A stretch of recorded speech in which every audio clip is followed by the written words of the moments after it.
Second use case. People ask me again, Michael, can you show us, can you do an example? So let me do one again. I helped a company called Knowingo. So what they do is they sell a learning platform. It's a software.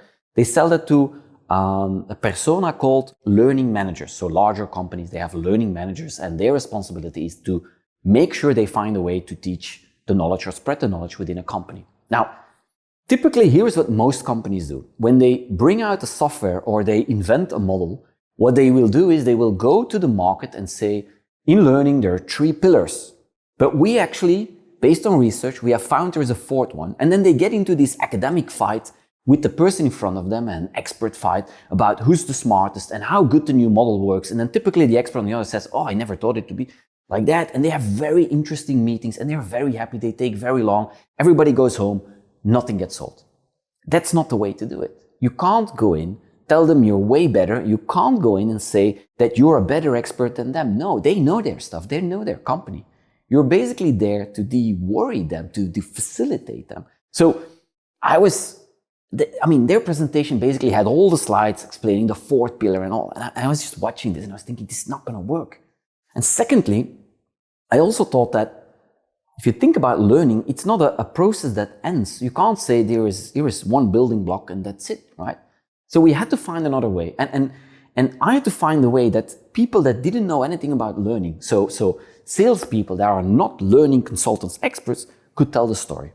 So I went with the CEO to the bar, gave him lots of beers, and we, there on the bar, we basically drafted the storyline. And here is the storyline. When I would enter a company, I would basically be able to do the following pitch either on a drawing, or I would have a slide, or I would explain it, but it's always everybody had to do the same story.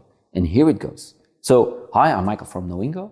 And traditionally, when people want to learn something or want to teach something, what do? They'll actually do something which we call traditional learning. What I'm doing now is I'm speaking to you, I'm giving you my knowledge, but there is a big problem with that. The problem is that it's unreliable. You don't know if people will remember it. I don't know if you remember this. So how do we solve that? And then typically people in the room, they would say, well, we've bought a software. Correct. E-learning. So the next phase is e-learning. So what you do is you add a software that can capture some of this. And the problem is it's not because you have an e-learning solution that it actually works. You know what the problem there is? It is still unpredictable if people will remember the things that you're trying to teach them. How do we solve that? Well, by basically adding intelligence. So if we add intelligence to that, so we call that intelligence learning, we create predictable knowledge. Because we can predict who knows what where. Is it enough? No. Because if we then have all that knowledge and we have all the statistics, we can have put analytics on that. And based on the analytics, we get learning analytics. We can actually validate by quizzes and tests on the right moment and then exactly on the right frame to the right person. We can validate if the people know the knowledge. Are we done yet? No, because we know where this thing is going. It's going to expert knowledge so that we can do true expert mapping. But that's for in a few years because we're still building the algorithms. We're doing a lot of research and it's going to take time. Now, you've heard me make like a staircase. So I've been building up value and whoever is my prospect will fit somewhere on this value, on this ladder, right? So they will always recognize themselves. And secondly, I'm actually giving them a path, a vision, a structure towards the future, which is extremely powerful. Me playing with the words unpredictable versus predictable, unvalidated, and all of that is just creating triggers in your brain to wanting this. This is an extremely powerful method. And you can actually map your software, as you can see in the screen now, you could map your software and your licenses on top of it.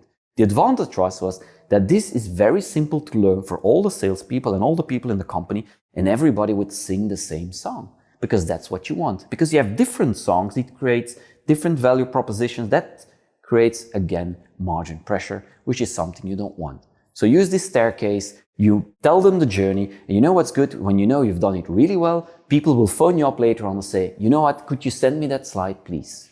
So make sure your prospect asks you the question, send me that slide, please. Meaning, when you send the slides, don't send that one. Because you want them to come back to you, you want them to ask you that slide. Good luck with the staircase.